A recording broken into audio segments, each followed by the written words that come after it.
Lysistrata. I am TJ, I'm our technical director. All of the fine actors you'll be hearing tonight are volunteering their time and talent from their homes to bring some entertainment into your homes, and we hope you enjoy. Many of them first met each other just 15 minutes ago or less when they logged into this Zoom meeting for the first time. And we want to thank them all again for joining us. And a special thanks to Noah Stanzione for telling us how to pronounce things correctly. We hope we don't disappoint him, but we're sorry in advance.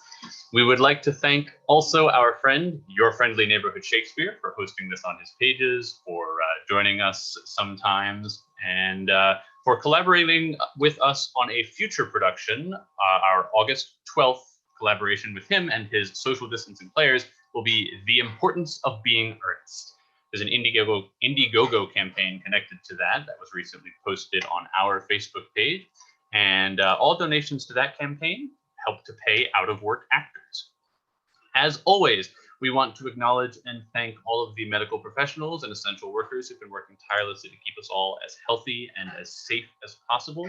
We also want to acknowledge those demonstrating and protesting for bravely pushing forward the simple fact that Black Lives Matter.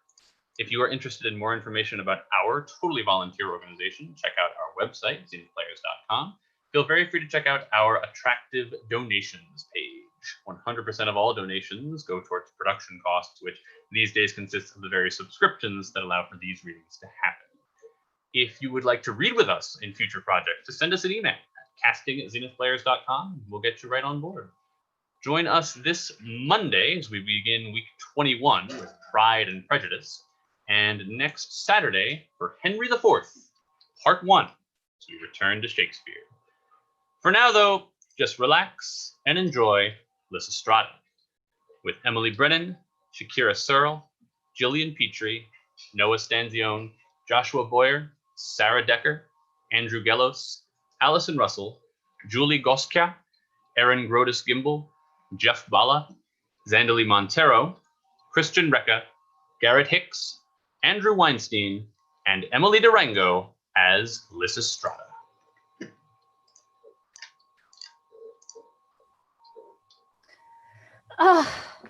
If only they had been invited to a Bacchic revelling, or a feast of Pan or Aphrodite or Genitilis. Why, the streets would have been impassable from the thronging of tambourines. Now there's never a woman here. Except my neighbour, Kalanice, who I see approaching yonder. Good day, Kalanice. Good day, Lysistrata, but pray, why this dark, forbidding face, my dear? Believe me, you don't look a bit pretty with those black, lowering brows. Oh, Kalanice, my heart is on fire. I blush for our sex. Men will have it that we are tricky and sly. And they are quite right, upon my word. Yet, look you, when the women are summoned to meet for a matter of the last importance, they lie abed instead of coming. Oh, they will come, my dear, but 'tis not easy, you know, for women to leave the house. One is busy pottering about her husband, another is getting the servant up, a third is putting her child to sleep or washing the brat or feeding it. But I tell you, the business that calls them here is far and away more urgent. And why do you summon us, dear Lysistrata? What is it all about? About a big affair. And is it thick, too? Yes, indeed, both big and great. And we are not all on the spot. Ugh. If it were what you suppose, there would never be an absentee. No, it concerns a thing I have turned about and about, this way and that, of many sleepless nights. It must be something mighty fine and subtle for you to have turned it about so. So fine. It means just this. Greece saved by the women. By women? Why, its salvation hangs on a poor thread then. Our country's fortunes depend on us. It is with us to utterly undo the Peloponnesians. That would be a noble deed, truly. To exterminate the Boeotians to a man. But surely you would spare the eels. For Athens' sake, I will never threaten so fell a doom. Trust me for that. However, If the Boeotian and Peloponnesian women join us, Greece is saved. But how should women perform so wise and glorious an achievement? We women who dwell in the retirement of the household, clad in diaphanous garments of yellow silk and long flowing gowns, decked out with flowers and shod with dainty little slippers. Nay, but those are the very sheet anchors of our salvation. Those yellow tunics, those scents and slippers, those cosmetics and transparent robes. How so, pray? There is not a man will wield a lance against another. Quick, I will get me a yellow tunic from the dryer. Or want a shield. I'll run and put on a flowing gown. Or draw a sword. I'll haste and buy a pair of slippers this instant. Now, tell me, would not the women have done best to come? Why, they should have flown here. Ah, my dear, you'll see that like true Athenians, they will do everything too late. Why, there's not a woman come from the shoreward parts, not one from Salamis. But I know for certain they embarked at daybreak. And the dames from Acharnae, why, I thought that they would have been the very first to arrive. Theagenus' wife, at any rate, is sure to come. She has actually been to consult Hecate. But look, here are some arrivals. And there are more behind. Now, what country women may they be? They're from Anagyra. Yes, upon my word, 'tis a levy en masse of all the female population of Anagyra. Are we late, Lysistrata? Tell us, pray. What, not a word? I cannot say much for you, Myrrhine. You have not bestirred yourself overmuch for an affair of such urgency. I could not find my girdle in the dark. However, if the matter is so pressing, here we are, so speak. No, let us wait a moment more until the women of Boeotia arrive and those from the Peloponnese.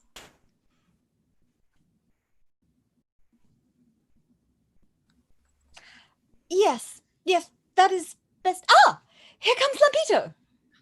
Good day, Lampito, dear friend from Lacedaemon. How well and handsome you look. What a rosy complexion. And how strong you seem. Why, you could strangle a bull, surely. Yes, indeed. I really think I could. 'Tis because I do gymnastics and practice the kick dance. And what superb bosoms. La! You are feeling me as if I were a beast for sacrifice. And this young woman, what country woman is she? She is a noble lady from Boeotia. Ah, my pretty Boeotian friend, you are as blooming as a garden. Yes, on my word, and the garden is so prettily weeded too. And who is this? 'Tis an honest woman by my faith. She comes from Corinth. Oh, honest, no doubt then, as honesty goes at Corinth. But who has called together this council of women, pray? I have. Well then, tell us what you want of us. With pleasure, my dear.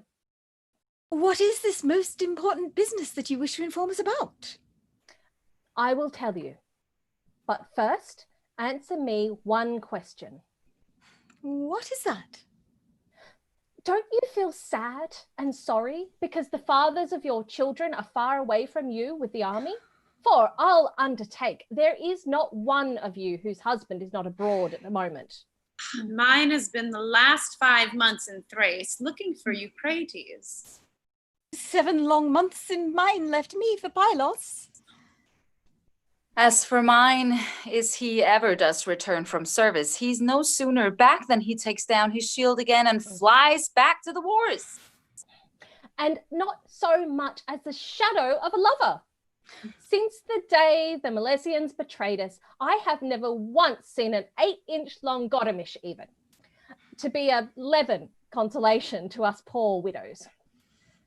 Now tell me, if I have discovered a means of ending the war, will you all second me? Yes, verily, by all the goddesses, I swear I will, though I have to put my gown in pawn and drink the money the same day. And so will I, though I must be split in two like a flat fish and have myself removed. And I too. Why, to secure peace, I would climb the top of Mount Taygetus. Then I will out with it at last, my mighty secret. Oh, sister women, if we would compel our husbands to make peace, we must refrain. Refrain from what? Tell us! Tell us! But will you do it? Oh, we will, though we should die of it. We must refrain from the male altogether. Nay, why do you turn your backs on me? Where are you going? Oh, so you bite your lips and shake your heads, eh? Why these pale, sad looks? Why these tears? Come, will you do it? Yes or no? Do you hesitate? No, I will not do it. Let the war go on. Ugh. And you, my pretty flatfish, you declared just now that they might split you in two. Anything but that. Bid me go through the fire, if you will, but to rob us of the sweetest thing in all the world, my dear, dear Lysistrata. And you? Yes, I agree with the others. I too would sooner go through the fire. Oh, wanton, vicious sex. The poets have done well to make tragedies upon us. We are good for nothing then but love and lewdness. But you, my dear, you are from hearty Sparta. If you join me, all may yet be well. Help me, second me, I conjure you. 'Tis a hard thing, by the two goddesses it is, for a woman to sleep alone without ever a strong male in her bed. But there, peace must come first. Oh, my dearest, best friend. You are the only one deserving the name of woman. But if, which the gods forbid, we do refrain altogether from what you say, should we get peace any sooner? Of course we should, by the goddesses twain. We need only sit indoors with painted cheeks and meet our mates lightly clad in the transparent gowns of Amorgos silk and employing all our charms and all our arts. Then they will act like mad and they will be wild to lie with us. That will be the time to refuse, and they will hasten to make peace. I am convinced of that. Yes, just as Menelaus, when he saw Helen's naked bosom, threw away his sword, they say. But poor devils, suppose our husbands go away and leave us. Then, as Pherecrates says, we must flay a skin dog. That's all. These proverbs are all idle talk, but if our husbands drag us by main force into the bedchamber? Hold on to the doorposts. But if they beat us? Then yield to their wishes, but with a bad grace. There is no pleasure for them when they do it by force. Besides, there are 1,000 ways of tormenting them. Never fear, they'll soon tire of the game. There's no satisfaction for a man unless the woman shares it. Very well. If you will have it so, we agree. For ourselves, no doubt, we shall persuade our husbands to conclude a fair and honest peace. But there is the Athenian populace. How are we to cure these folk of their warlike fancy? Have no fear. We undertake to make our own people hear reason. Nay, impossible, so long as they have their trusty ships and the vast treasures stored in the temple of Athena. Ah, but we have seen to that. This very day, the Acropolis will be in our hands. That is the task assigned to the older women. While we are here in council, they are going, under pretense of offering sacrifice, to seize the citadel. Well said indeed. So everything is going for the best. Come, quick, Lampedo, and let us bind ourselves by an inviolable oath. Recite the terms. We will swear to them. With pleasure. Where is our usheress? Now, what are you staring at, pray? lay this shield on the earth before us, it's hollow upward, and someone bring me the victims inwards. Lysistrata, say, what oath are we to swear? What oath? Why, in Aeschylus they sacrifice a sheep and swear over a buckler. We will do the same. No, Lysistrata, one cannot swear peace over a buckler, surely. What other oath do you prefer? Let's take a white horse and sacrifice it and swear on its entrails. But where get a white horse from? Well, what oath shall we take then? Listen to me. Let's set a great black bowl on the ground. Let's sacrifice a skin of Thasian wine into it and take oath not to add one single drop of water. Ah, that's an oath pleases me more than I can say. Let them bring me a bowl and a skin of wine. Ah, my dears, what a noble big bowl, what a delight 'twill be to empty it. Set the bowl down on the ground and lay your hands on the victim. Almighty goddess, persuasion, and thou, bowl, boon comrade of joy and merriment, receive this, our sacrifice, and be propitious to us poor women. Oh, the fine red blood, how well it flows. And what a delicious savor by the goddesses twain. Now, my dears, let me swear first, if you please. No, by the goddess of love, let us decide that by lot. Come then, Lampito, and all of you, put your hands to the bowl. And do you, Kalanice, repeat in the name of all the solemn terms I am going to recite. Then you must all swear and pledge yourselves by the same promises. I will have naught to do, whether with lover or husband. I will have naught to do, whether with lover or husband. Albeit he come to me with strength and passion. Albeit he come to me with strength and passion. Oh, Lysistrata, I cannot bear it. I will live at home in perfect chastity. I will live at home in perfect chastity. Beautifully dressed and wearing a saffron-colored gown.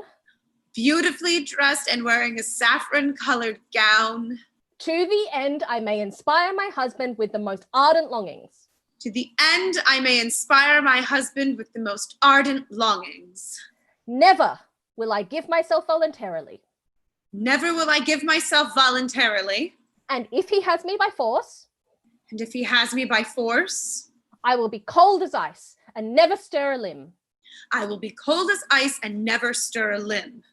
I will not aid him in any way, I will not aid him in any way, nor will I crouch like carven lions on a knife handle. nor will I crouch like carven lions on a knife handle.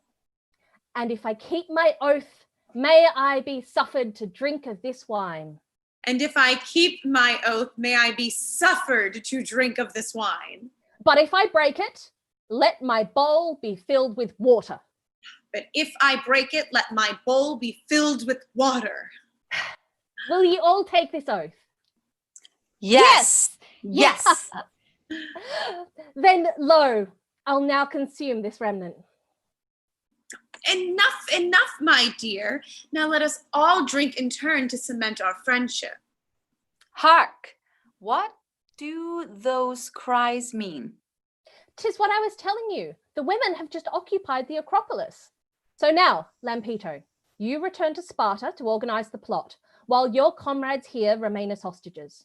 For ourselves, let us away to join the rest at the Citadel, and let us push the bolts well home. But don't you think the men will march up against us? I laugh at them. Neither threats nor flames shall force our doors. They shall open only on the conditions I have named. Yes, by Aphrodite, let us keep up our old-time repute for obstinacy and spite.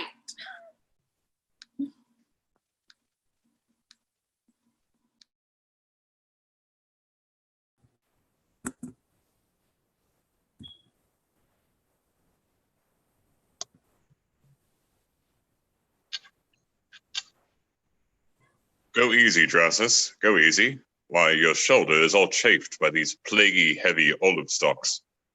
But forward still, forward, man, as needs must. What unlooked for things do happen, to be sure, in a long life. Ah, Stromodorus, who would ever have thought it? Here we have the women who used for our misfortune to eat our bread and live in our houses, daring nowadays to lay hands on the holy image of the goddess, to seize the Acropolis and draw bars and bolts to keep any from entering. Come, Philurgus, man. Let's hurry thither. Let's lay our branches all about the citadel, and on the blazing pile burn with our hands these vile conspiratresses, one and all, and Lycan's wife, Lysistrata, first and foremost. Nay, by Demeter, never will I let them laugh at me. Whiles I have a breath left in my body, Cleomenes himself, the first who ever seized our citadel, had to quit it to his sword dishonor. Spite his Lacedaemonian pride, he had to deliver me up his arms and slink off with a single garment to his back. My word, but he was filthy and ragged, and what an unkempt beard, to be sure. He had not had a bath for 6 long years. Oh, but that was a mighty siege. Our men were ranged 17 deep before the gate, and never left their posts, even to sleep. These women, these enemies of Euripides and all the gods, shall I do nothing to hinder their inordinate insolence? Else let them tear down my trophies of Marathon. But look, to finish this toilsome climb, only this last steep bit is left to mount. Truly, it's no easy job without beasts of burden, and how these logs do bruise my shoulder. Still let us carry on, and blow up our fire, and see it does not go out just as we reach our destination. Oh, dear. What a dreadful smoke. It bites my eyes like a mad dog. It is Lemnian fire for sure, or it would never devour my eyelids like this. On, Lakes, let's hurry. Let's bring succor to the goddess. It's now or never. Oh dear, what a confounded smoke. There now. There's our fire all bright and burning, thank the gods. Now, why not first put down our loads here, then take a vine branch, light it at the brazier, and hurl it at the gate by way of battering ram. If they don't answer our summons by pulling back the bolts, then we set fire to the woodwork, and the smoke will choke them. Ye gods, what a smoke. Is there never a Samian general who will help me unload my burden? Shall not gall my shoulder anymore. Come, Brazier, do your duty. Make the embers flare that I may kindle a brand. I want to be the first to hurl one. Aid us, heavenly victory. Let us punish for their insolent audacity the women who have seized our citadel, and may we raise a trophy of triumph for success. Oh, my dears, methinks I see fire and smoke. Can it be a conflagration? Let us hurry all we can. Fly, fly, Nicodisi, ere Calci and Cridoli perish in the fire, or are stifled in the smoke rise by these accursed old men and their pitiless laws. But, great gods, can it be we come too late? Rising at dawn, we had the utmost trouble to fill this vessel at the fountain. Oh, what a crowd there was, what a din, what a rattling of water pots. However, here we have it at full blast, and we are running to carry the water to our fellow townswomen, whom our foes are plotting to burn alive. News has been brought us that a company of old, doddering graybeards, loaded with enormous sticks, as if they wanted to heat a furnace, have taken the field, vomiting dreadful threats, crying that they must reduce to ashes these horrible women. Suffer them not, oh, goddess, but of thy grace, may I see Athens and Greece cured of their warlike folly. 'Tis to this end, oh, thou guardian deity of our city, goddess of the golden crest, that they have seized thy sanctuary. Be their friend and ally, Athena, and if any man hurl against them lighted firebrands, aid us to carry water to extinguish them. Let me be, I say. Oh, oh! What is this I see, ye wretched old men? Honest and pious folk ye cannot be, who act so vilely. Here's something new. A swarm of women stand posted outside to defend the gates. We frighten you, do we? We seem a mighty host, yet you do not see the 10,000th part of our sex. Oh, Phaedrius, shall we stop their cackle? Suppose one of us were to break a stick across their backs, eh? Let us set down our water pots on the ground to be out of the way, if they should dare to offer us violence. Let someone knock out 2 or 3 teeth for them, as they did to Bupulus. They won't talk so loud then. Come on, then. I wait you with unflinching foot, and I will snap you off like a bitch. Silence, ere my stick has cut short your days. Now, just you dare to touch Stratilis with the tip of your finger. And if I batter you to pieces with my fists, what will you do? I will tear out your lungs and entrails with my teeth. Oh, what a clever poet is Euripides.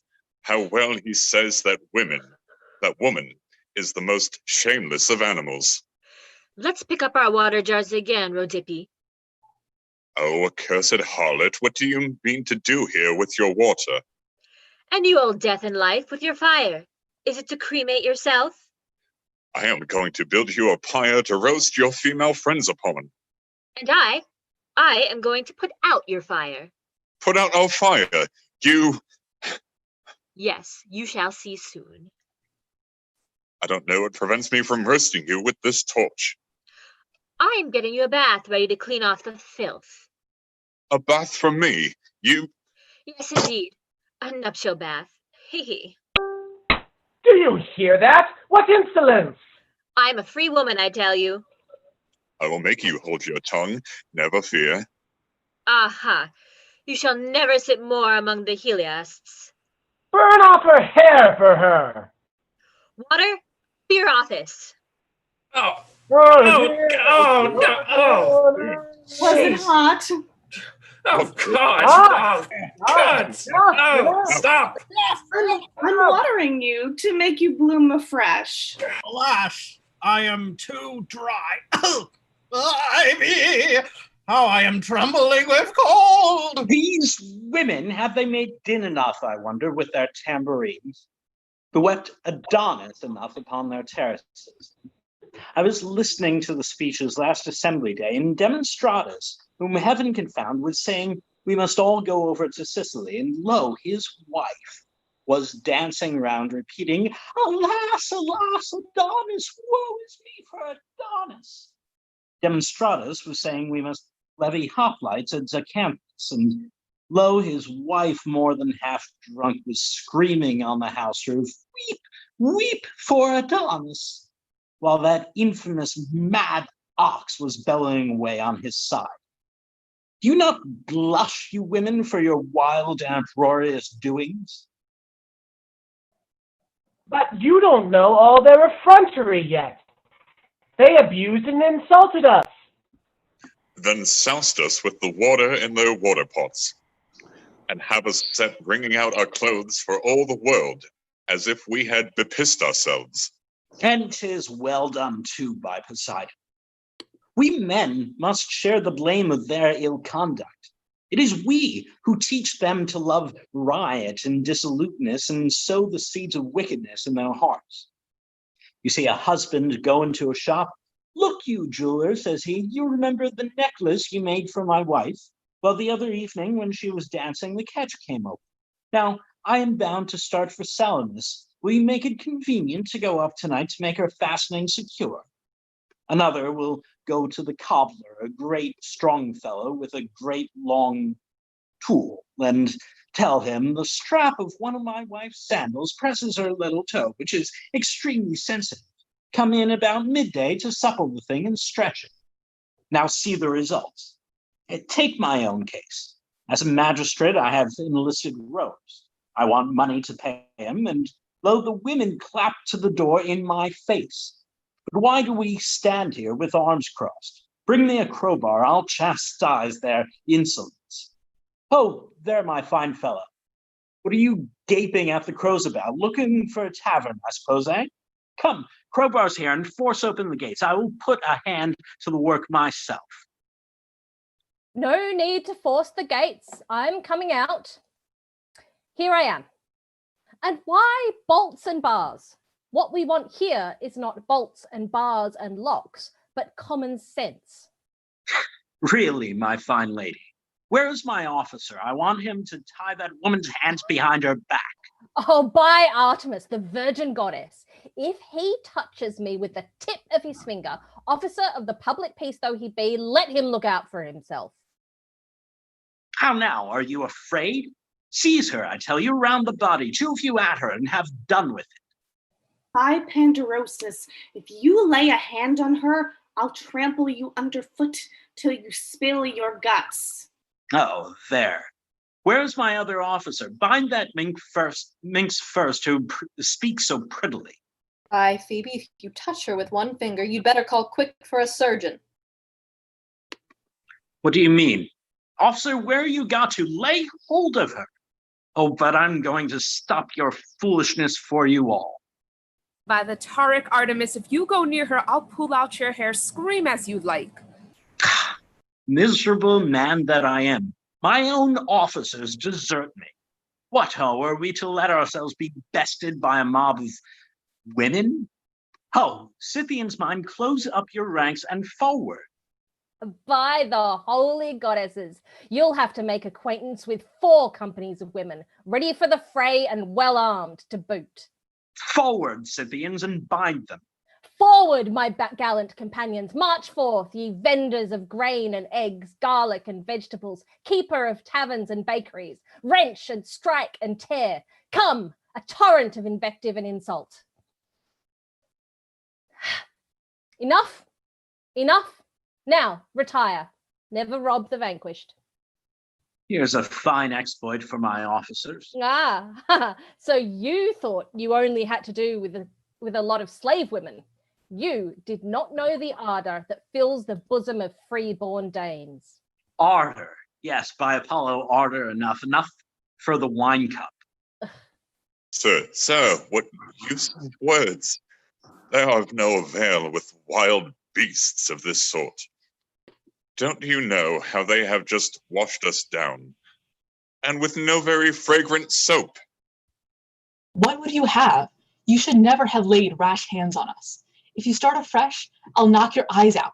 My delight is to stay at home, as coy as a young maid, without hurting anybody or moving any more than a milestone. But beware the wasps if you go stirring up the wasp's nest. Great gods, how get the better of these ferocious creatures? 'Tis past all bearing. But come, let us try to find out the reason of the dreadful scourge. With what end in view they have seized the citadel of Cranus, the sacred shrine that is raised upon the inaccessible rock of the Acropolis. Question them. Be cautious and not too credulous. 'Twould be culpable negligence not to pierce the mystery, if we may. I would ask you first why you've barred our gates. To seize the treasury. No more money, no more war. Then money is the cause of war. And all of our troubles. 'Twas to find occasion to steal that Pisander and all the other agitators were forever raising revolutions. Well and good, but they'll never get another drachma here. What do you propose to do then? You ask me that? Why? We propose to administer the treasury ourselves. You do. What is there in that to surprise you? Do we not administer the budget of household expenses? But that is not the same thing. How so? Not the same thing. It is the treasury supplies the expenses of the war. That's our first principle. No war. What? And the safety of our city. We will provide for that. You. Yes, just we. What a sorry business. Yes, we're going to save you, whether you will or no. Oh, the impudence of these creatures. Oh, you seem annoyed. But there, you've got to come to it. But 'tis the very height of iniquity. We're going to save you, my man. But if I don't want to be saved? Why all the more reason? But what a notion to concern yourselves with questions of peace and war. We will explain our idea. Out with it then, quick, or... Oh, listen, and never a moment, please. Oh, it is too much for me. I cannot keep my temper. Then look out for yourself. You have more to fear than we have. Oh, stop your croaking, old crow, you. Now you, say your say. Willingly. All the long time the war has lasted, we have endured in modest silence all you men did. We never allowed ourselves to open our lips. We were far from satisfied, for we knew how things were going. Often in our homes, we would hear you discussing upside down and inside out some important turn of affairs. Then, with sad hearts but smiling lips, we would ask you, well, in today's assembly, did they vote peace? But mind your own business, the husband would growl. Hold your tongue, do. And I would say no more. I would not have held my tongue, though. Not I. You would have been reduced to silence by blows then. Well, for my part, I would say no more. But presently, I would come to know you had arrived at some fresh decision more fatally foolish than ever. Ah, my dear man, I would say, what madness next? But he would only look at me askance and say, just weave your web, do, else your cheeks will smart for hours. War is men's business. Bravo, well said indeed. How now, wretched man? Not to let us contend against your follies was bad enough. But presently we heard you asking out loud in the open street, is there never a man left in Athens? And no, not one, you were assured in reply. Then we made up our minds without more delay to make common cause to save Greece. Open your ears to our wise counsels and hold your tongues, and we may yet put things on a better footing. You put things indeed. Oh, 'tis too much, the insolence of these creatures. Silence, I say. Silence yourself. May I die 1,000 deaths ere I obey one who wears a veil. Oh, if that's all that troubles you, here, take my veil, wrap it round your head, and hold your tongue. Then take this basket, put on a girdle, card wool, munch beans. The war shall be women's business. Lay aside your water pots. We will guard them. We will help our friends and companions. For myself, I will never weary of the dance. My knees will never grow stiff with fatigue. I will brave everything with my dear allies, on whom nature has lavished virtue, grace, boldness, cleverness, and whose wisely directed energy is going to save the state. Oh, my good, gallant Lysistrata, and all my friends, be ever like a bundle of nettles. Never let your anger slacken. The winds of fortune blow our way. May gentle love and the sweet Cyprian queen shower seductive charms in our bosoms and all our person. If only we may stir so amorous a feeling among the men that they stand as firm as sticks, we shall indeed deserve the name of peacemakers among the Greeks. How will that be, pray? To begin with, we shall not see you anymore running like mad fellows to the market holding lance in fist.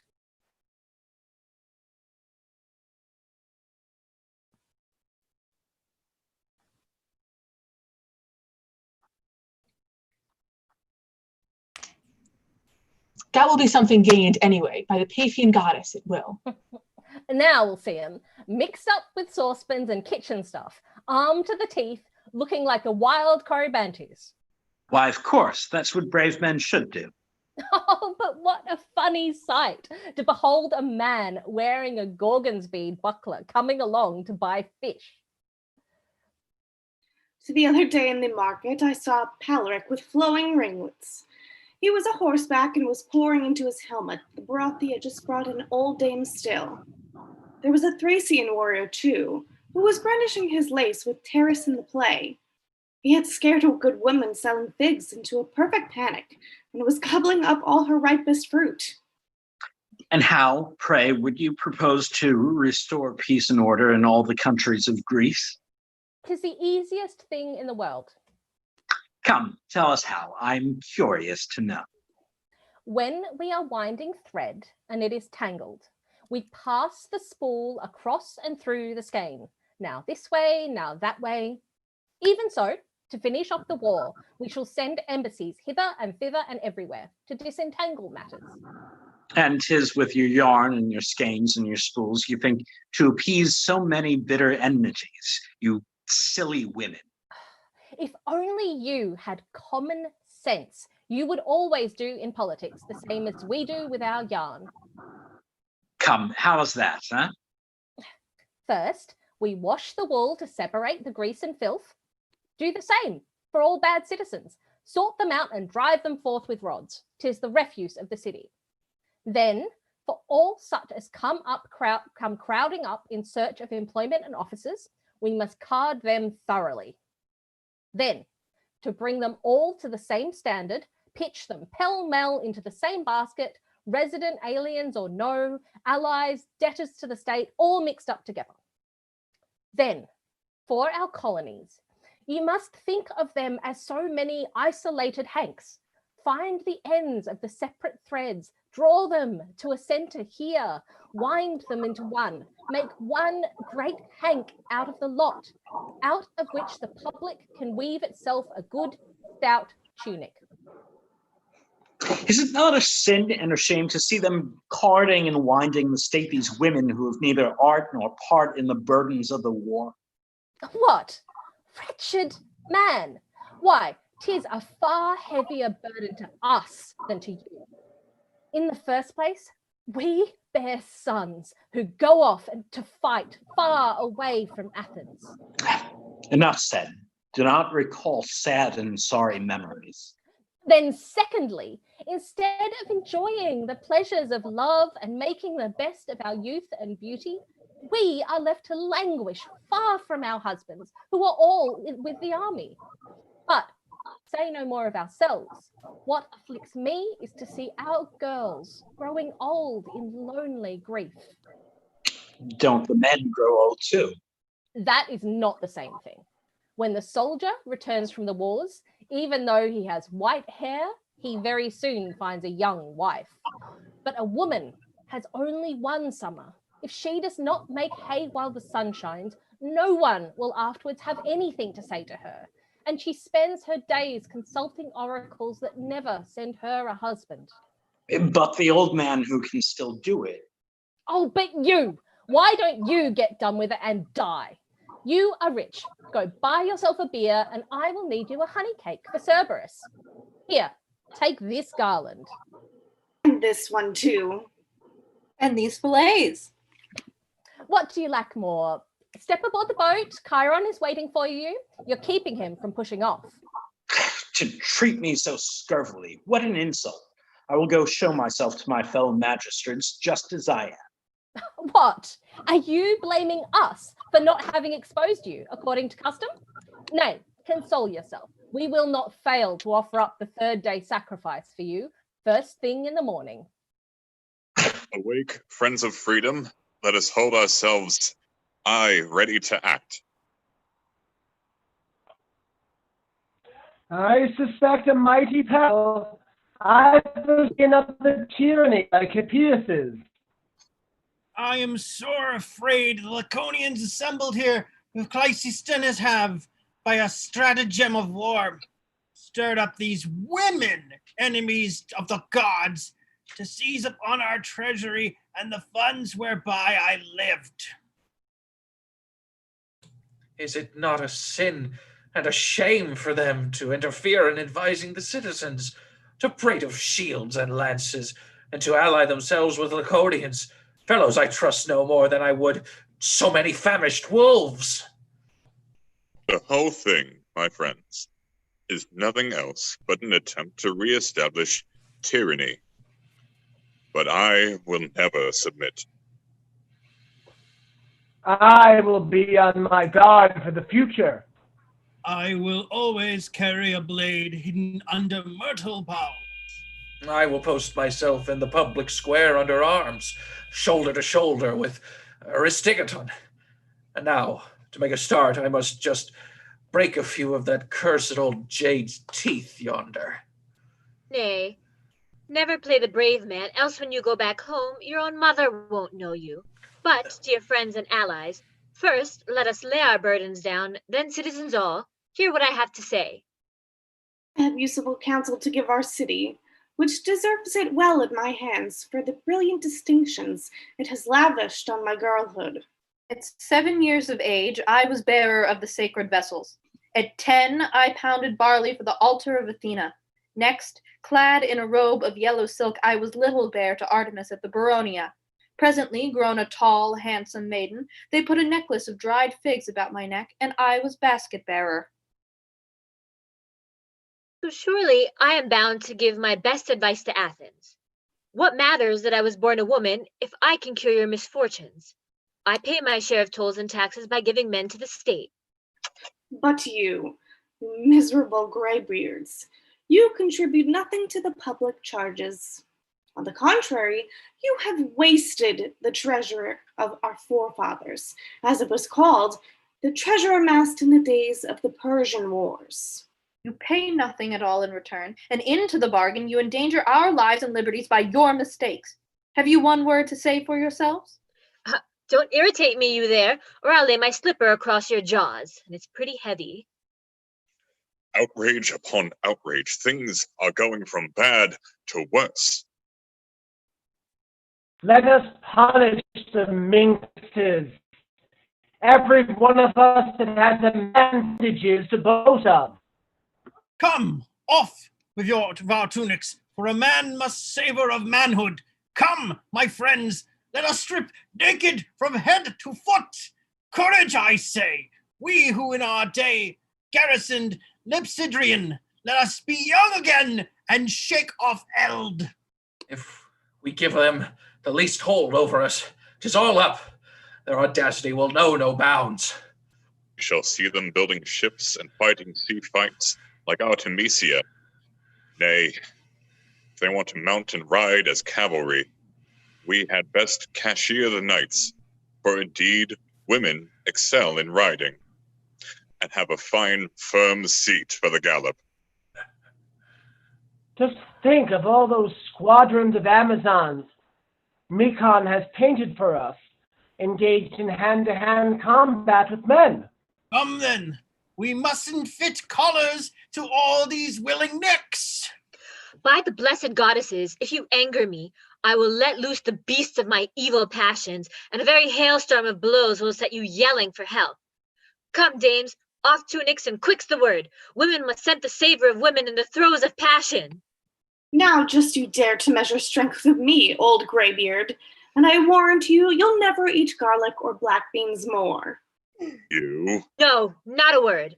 My anger is at boiling point, and I'll do with you what the beetle did with the eagle's eggs. I laugh at your threats, so long as I have on my side Lampito here, and the noble Theban, my dearest Menia. Pass on decree, and you can do us no hurt, you wretched abhorred of all your fellows.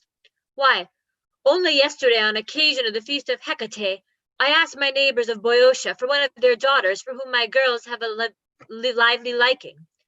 A fine fat eel to wit, and if they did not refuse, all along of your silly decrees, we shall never cease to suffer the like, till someone gives you a neat trip up and breaks the neck for you.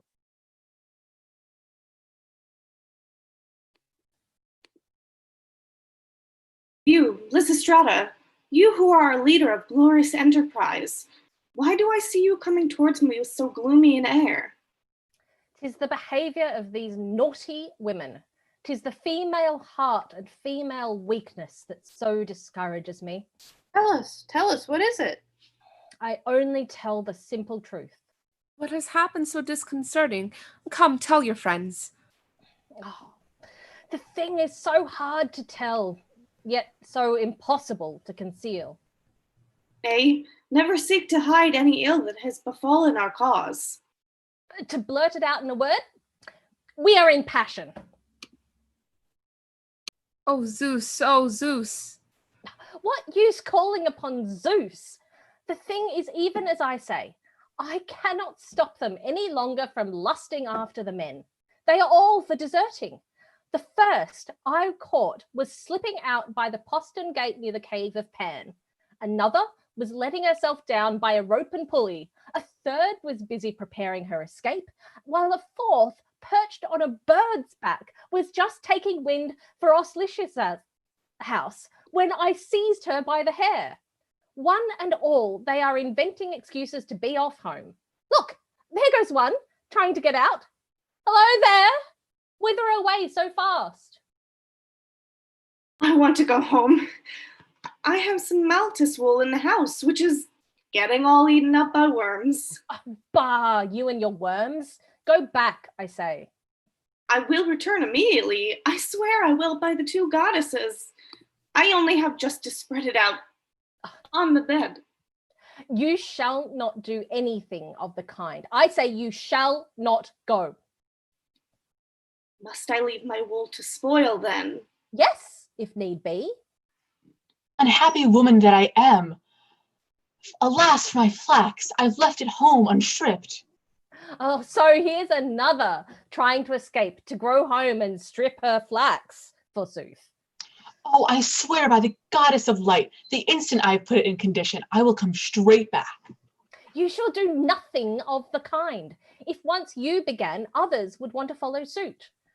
Oh, goddess divine, Ilithia, patroness of women in labor, stay the birth till I have reached a spot less hallowed than Athena's mount. What mean you by these silly tales? I am going to have a child, now, this minute. But you were not pregnant yesterday. Well, I am today. Oh, let me go in search of the midwife, Lysistrata. Quick, quick. What is this fable you are telling me? What have you got there so hard? A male child? No, by Aphrodite, nothing of the sort. Why, it feels like something hollow, a pot or a kettle. Oh, you baggage! If you have not got the sacred helmet of Pallas, and you said you were with child. And so I am, by Zeus I am. Then why this helmet, pray? For fear my pains should seize me in the Acropolis. I mean to lay my eggs in this helmet as the doves do. Excuses and pretenses every word. The thing's as clear as daylight. Anyway, you must stay here now till the 5th day, your day of purification. I cannot sleep any more in the Acropolis now. I have seen the snake that guards the temple. And those confounded owls with their dismal hooting. I cannot get a wink of rest, and I am just dying of fatigue. You wicked women, have done with your falsehoods. You want your husbands, that's plain enough. But don't you think they want you just as badly? They are spending dreadful nights. Oh, I know that well enough. But hold out, my dears, hold out. A little more patience and victory will be ours. An oracle promises us success if only we remain united. Shall I repeat the words? Yes, tell us what the oracle declares. Silence then.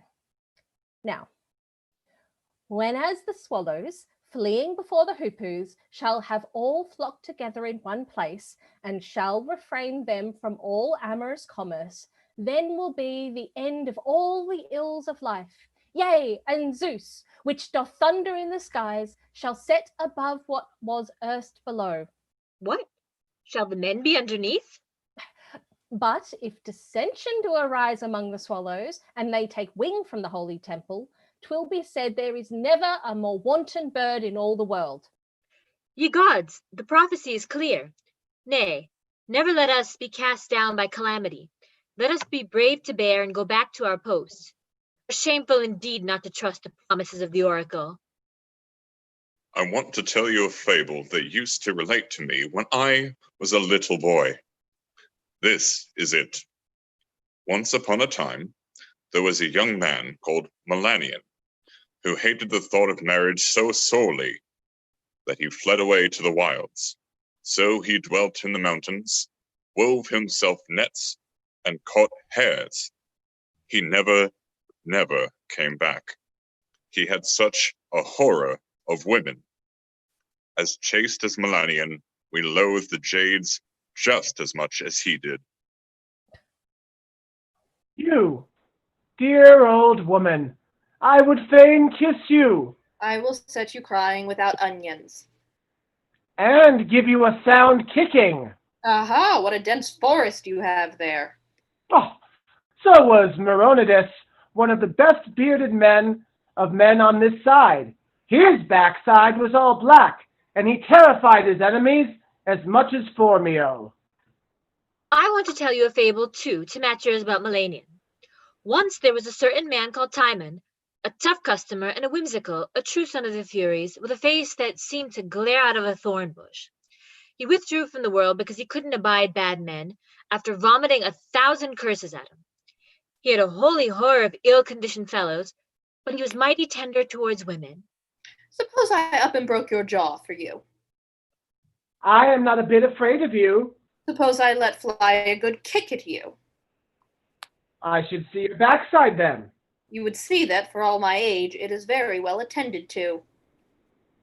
Ho there! Come quick, come quick! What is it? Why these cries? A man! A man! I see him approaching all afire with the flames of love. Oh, divine queen of Cyprus, Paphos, and Cythera, I pray you still be propitious to our emprise. Where is he, this unknown foe? Yonder, beside the temple of Demeter. Oh, yes, indeed, I see him. But who is it? Look. Does any of you recognize him? It's my husband, Synesius. To work then. Be it your task to inflame and torture and torment him. Seductions, caresses, provocations, refusals. Try every means. Grant every favor. Always accepting what is forbidden by our oath to the wine bowl. Have no fear. I undertake the work. Well, I will stay here to help you cajole the man and set his passions aflame. The rest of you, withdraw. Alas, how I am tortured by spasm and rigid convulsion. Oh, I am racked on the wheel. Who is this that dares pass our lines? It is I. What? A man? Yes, no doubt about it. A man. Be gone. But who are you that repulses me? The sentinel of the day. By all the gods, call Myrrhine hither. Call Myrrhine hither, quotha. And pray, who are you? I am her husband, Synesius, son of Paeon. Ah, good day, my dear friend. Your name is not unknown amongst us.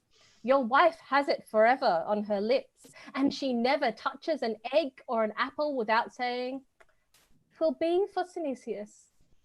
Really and truly? Yes, indeed, by Aphrodite. And if we fell to talking of men, quick, your wife declares, "Oh, all the rest, they're good for nothing compared with Synesius." Oh, I beseech you, go and call her to me. And what will you give me for my trouble? Anything I've got, if you like. I will give you what I have here. Well, I will tell her to come. Oh, quick. Oh, be quick. Life has no more charms for me since she left my house. I am sad when I go indoors. It all seems so empty. My victuals have lost their savor. Desire is eating out my heart. Oh, I love him. Oh, I love him, but he won't let himself be loved.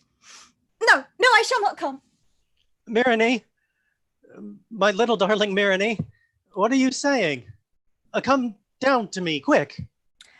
No, indeed, not I. I call you, Myrrhine. Mariny, will you not come? Why should you call me? You don't want me. Not want you? Why, I stand here stiff with desire. Goodbye. Oh, Mariny, in our child's name, hear me. At any rate, hear the child. Little lad, call your mother. Mama! Mama! Mama! There, listen. Don't you pity the poor child? It's 6 days now you've never washed and never fed the child. Poor darling. Your father takes mighty little care of you. Oh, come down, dearest. Come down for the child's sake. What a thing it is to be a mother. Well, we must come down, I suppose. Why, how much younger and prettier she looks. And how she looks at me so lovingly. Her cruelty and scorn only redouble my passion. You are as sweet as your father is provoking. Let me kiss you, my treasure, your mother's darling. Ah, what a bad thing it is to let yourself be led away by other women. Why, give me such pain and suffering and yourself into the bargain? Hands off, sir! Everything is going to rack and ruin in the house. I don't care. But your web, that's all been pecked to pieces by the cocks and hens. Don't you care for that? Precious little. And Aphrodite, whose mysteries you have not celebrated for so long. Oh, won't you come back home? No, not until a sound treaty puts an end to the war. Well, if you wish it so much, why, we'll make it your treaty. Well and good. When that's done, I will come home. Till then, I am bound by an oath. At any rate, let's have a short time together. No. All the same, I can't say that I don't love you. You love me? Why then why refuse what I ask, my little girl, my sweet Mariny? You must be joking. What, before the child? Manus, carry the lad home. There, you see, the child is gone. There's nothing to hinder us. Let us to work. But miserable man, where? In the cave of Pan. Nothing could be better. But how shall I purify myself before going back into the citadel? Nothing easier. You can wash in Clepsydra. But my oath. Do you want me to perjure myself?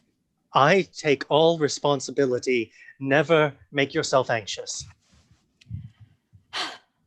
Well, I'll be off then, and I'll find a bed for us. It is not worthwhile. We can lie on the ground, surely. No, bad man as you are. I don't like your lying on the bare earth. Oh, how the dear girl loves me. Come, get to the bed, quick. I am going to undress, but... Oh, plague take it, we must get a mattress. A mattress? Oh, no, never mind. No, by Artemis, lie on the bare sacking, never. That were too squalid. I guess. Just wait a minute. Oh, by the great gods, be quick back. Oh, here's the mattress. Lie down. I'm just going to undress. Oh, but you've got no pillow. I don't want one. No. Oh, but I do. Oh, dear.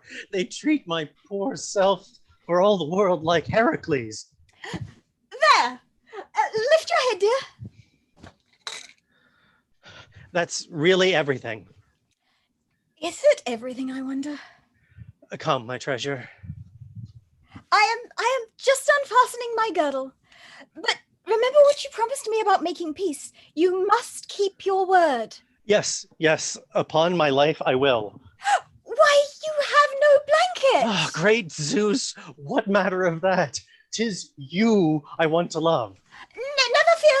Directly. I'll be back in no time. The woman will kill me with her blankets. Okay, now get up for one moment.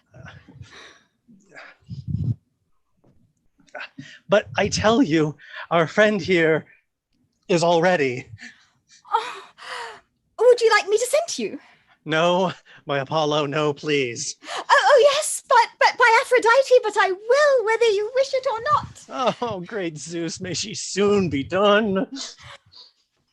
Here, hold out your hand. Now rub it in.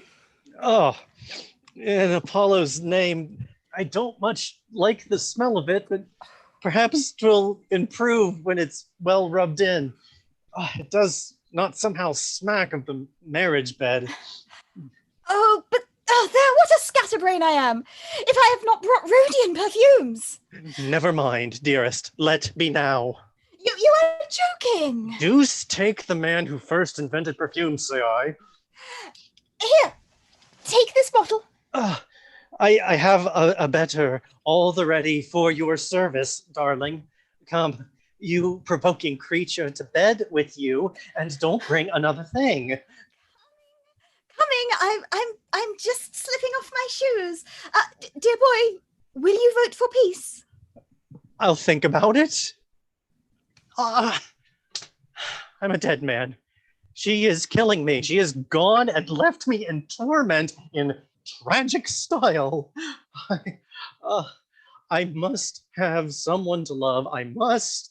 Oh, me, the loveliest of women, has crossed and cheated me. Poor little lad, how I am going to give you what you want so badly. Where is Cineplex? Quick, man, get him a nurse too.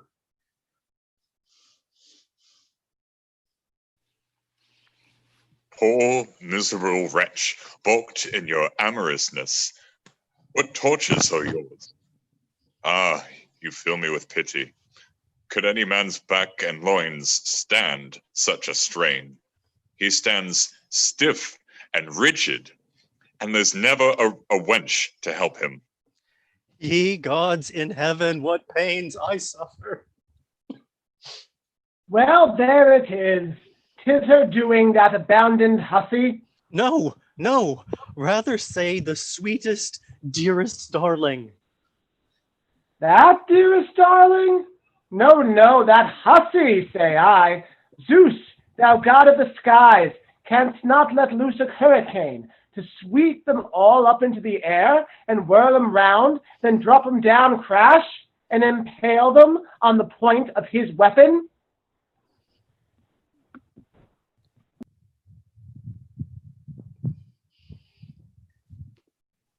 Say, where shall I find the Senate and the Prytanes? I am the bearer of dispatches.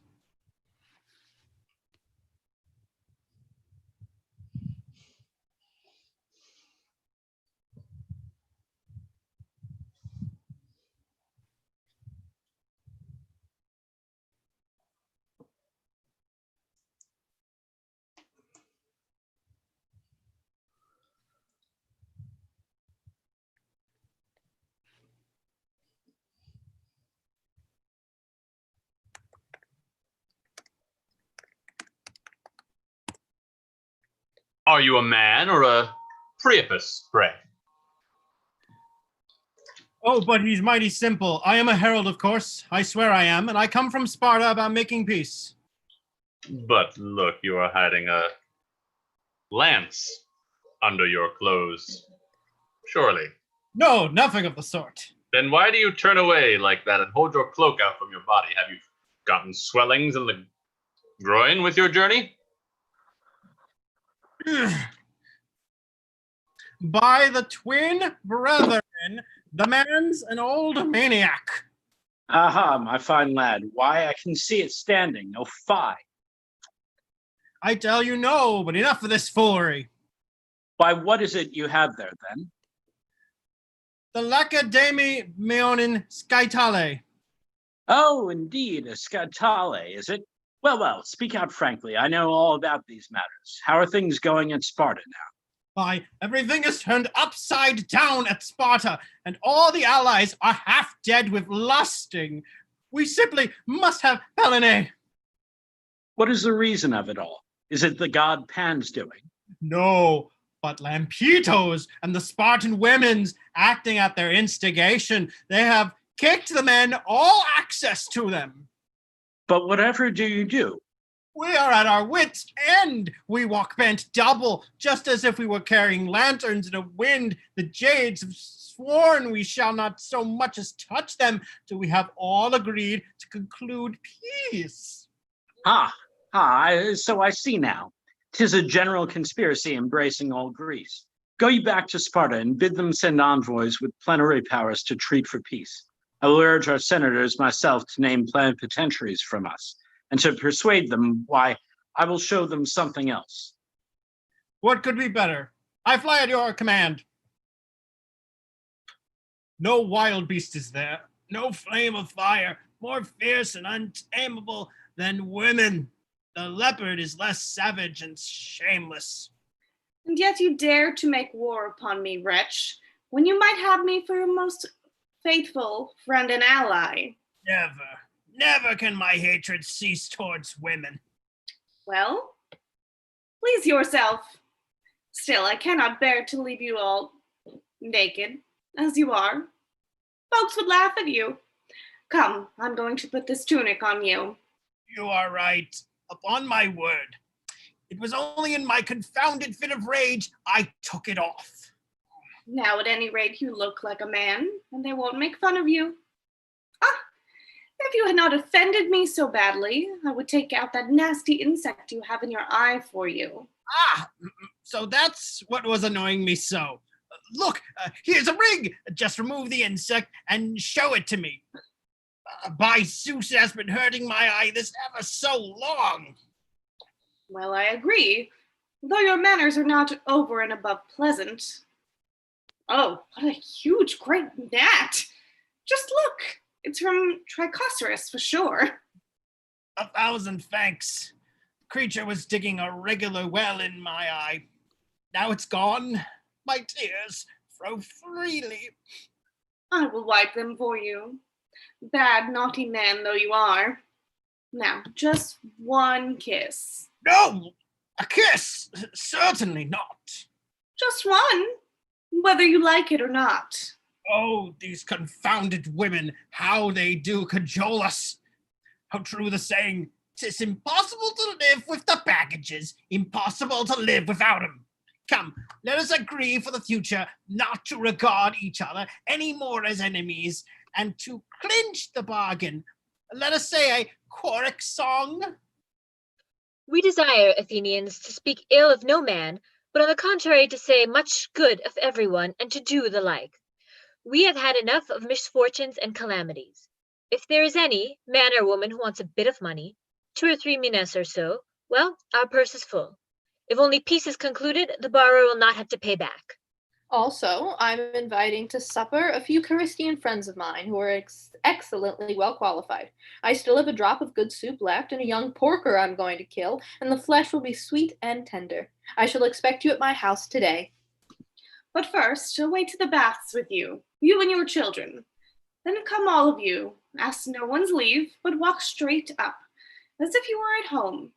Never fear, the door will be shut in your faces. Here come the envoys from Sparta, their long flowing beards. Why, you would think they wore a cage between their thighs. Hail to you, first of all, Laconians. Then tell us how you fare. No need for many words. You can see what a state we are in. Alas, the situation grows more and more strained. The intensity of the thing is just frightful. 'Tis beyond belief. But to work!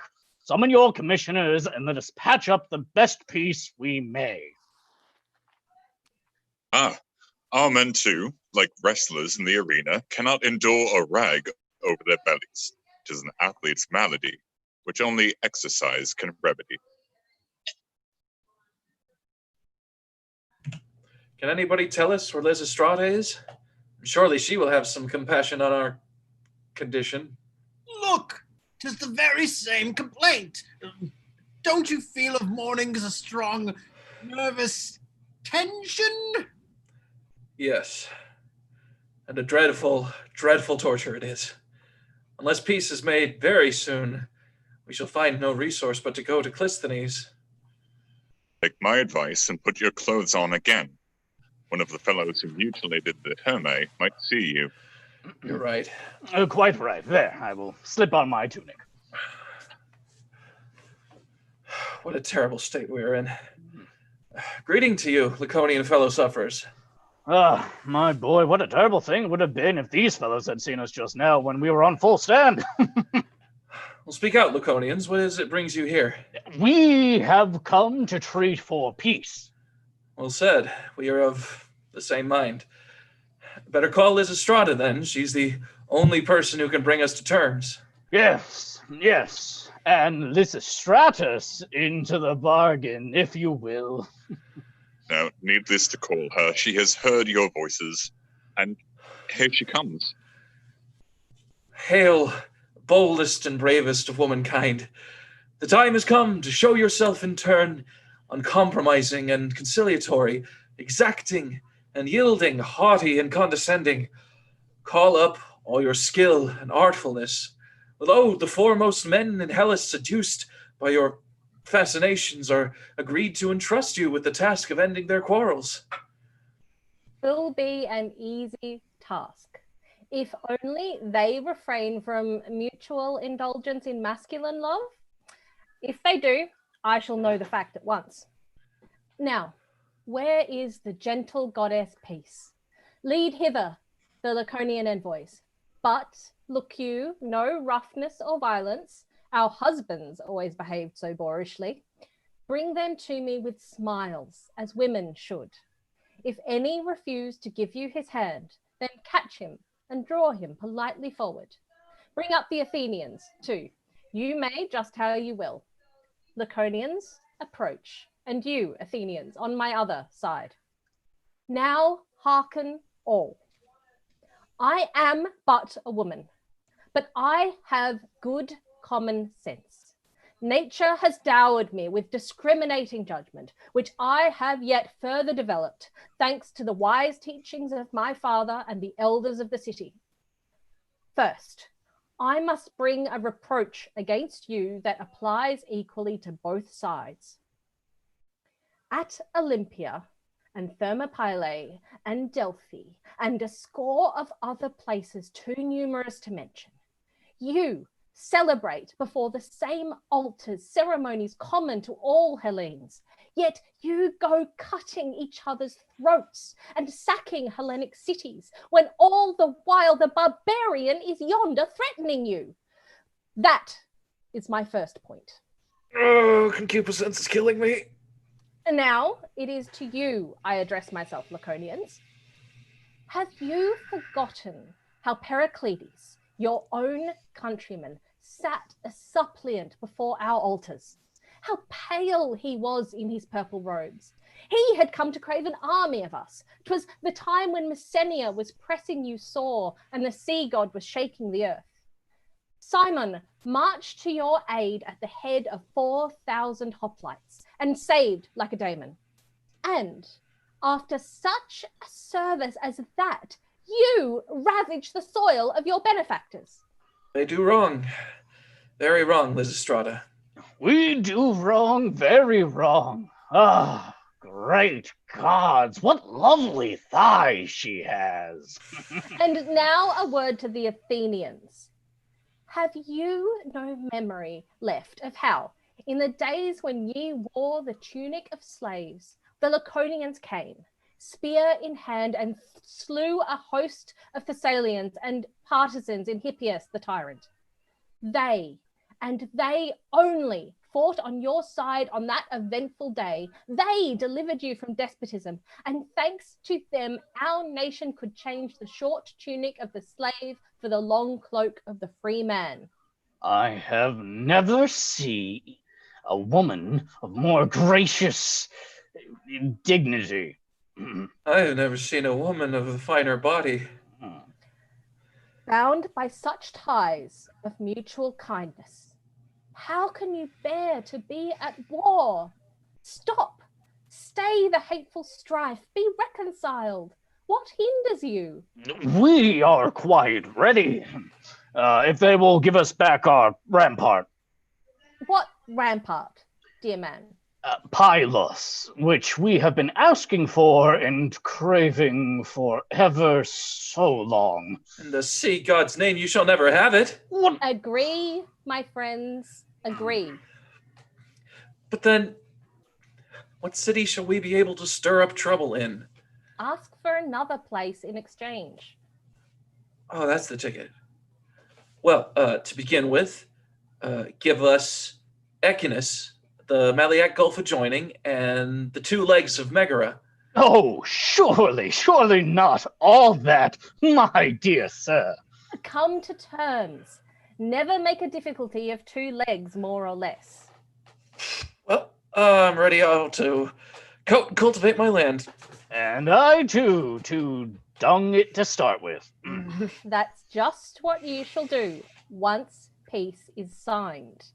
So, if you really want to make it, go consult your allies about the matter. What allies, I should like to know? Why, we are all on the stand, and no one is mad to be, but no one but is mad to be mating. What all we want is to be abed with our wives.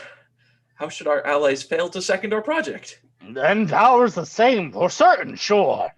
The Charistians first and foremost, by the gods. Well said indeed. Now go and purify yourselves for entering the Acropolis, where the women invite you to supper. We will empty our provision baskets to do you honor. At table, you will exchange oaths and pledges. Then each man will go home with his wife. Oh, come along then, and as quick as may be. Lead on, I'm your man. Quick's the word, I say.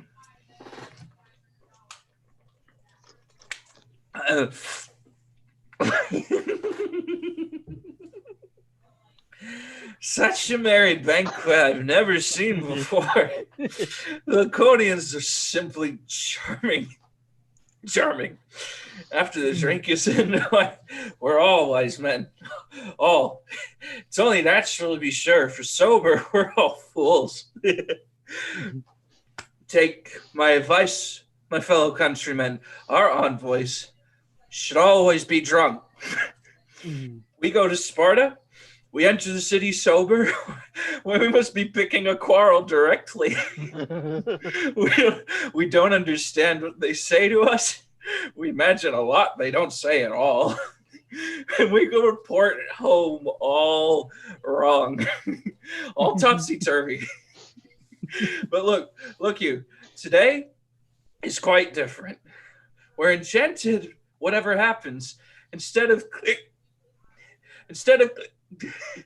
Clitagoras, they might sing us Telamon, and we should clap our hands just the same.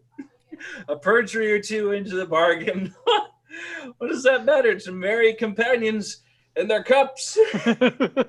My dear, sweet friend, come, take your flute and hand. I would fain dance and sing my best in honor of the Athenians and our noble selves. Yes, take your flute in the god's name. Oh, what a delight to see him dance!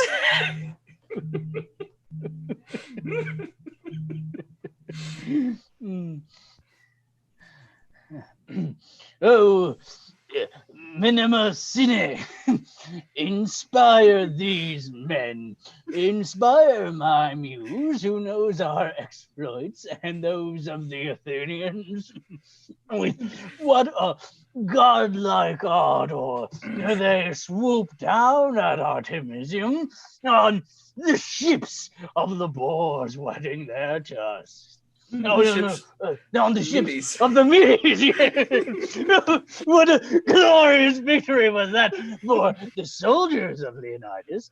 They were like fierce wild boars wetting their tusks. The sweat ran down their faces and drenched all their limbs, for verily the Persians were as many as the sands on the seashore.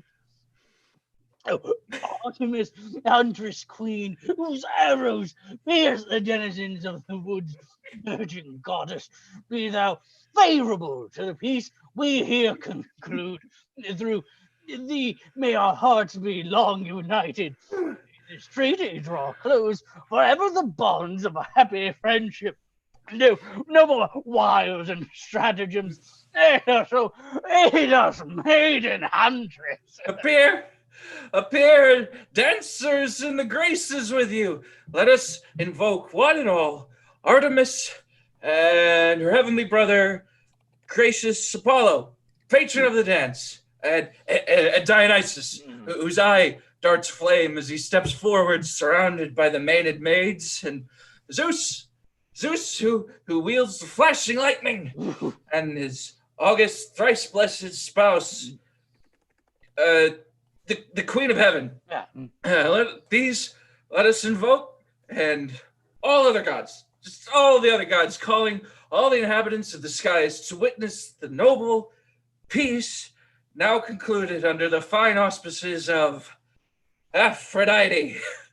Io Paean, dance, leap as in honor of a victory won. Evoe, and you, our Iconian guests, sing us a new and inspiring strain. Leave once more, leave us more the noble height of Taygetus. Oh, muse of Lacedaemon, and join us in singing the praises of Apollo of Amyclae and Athena of the Brazen House, and the gallant twin sons of Tyndarus, who practice arms on the banks of the Eurotas River. Haste hither with nimble-footed pace. Let us sing Sparta, the city that delights in choruses, divinely sweet and graceful dances, when our maidens bound lightly by the riverside like frolicsome fillies, beating the ground with rapid steps and shaking their long locks in the wind as bacchantes wave their wands in the wild revels of the wine god. At their head, chaste and beauteous goddess, daughter of Latona, Artemis, do thou lead the song and dance. Philae, binding thy waving tresses, appear in thy loveliness. Leap like a fawn, strike thy divine hands together to animate the dance, and aid us to renown the valiant goddess of battles, great Athena of the Brazen House. Great Athena. All is for the best. And now, Laconians, take your wives away home with you, and you, Athenians, yours. May husband live happily with wife, and wife with husbands. Dance, dance to celebrate our bliss, and let us be heedful to avoid like mistakes for the future. Thank you for joining us for Lysistrata. Big thanks again to our friend, your friendly neighborhood Shakespeare. Visit him at his website, shakespeareapproves.com, or right here on Facebook, Shakespeare Approves, your friendly neighborhood Shakespeare. We would once again like to thank all of these actors who have volunteered to read with us this evening. Thank you so much for your fun readings. If you want more information on us, including how to be one of these actors, you can go to our Facebook page, Zenith Players, and send us a message, or send an email to casting@zenithplayers.com, and I will get back to you as soon as possible. We want to continue to express our support to all of those out there who are working to keep us safe and those continuing to protest and demonstrate. Thank you so much. Join us Monday for Pride and Prejudice, and next Saturday as we return to Shakespeare's Histories, Henry IV, Part 1. Thank you and good night.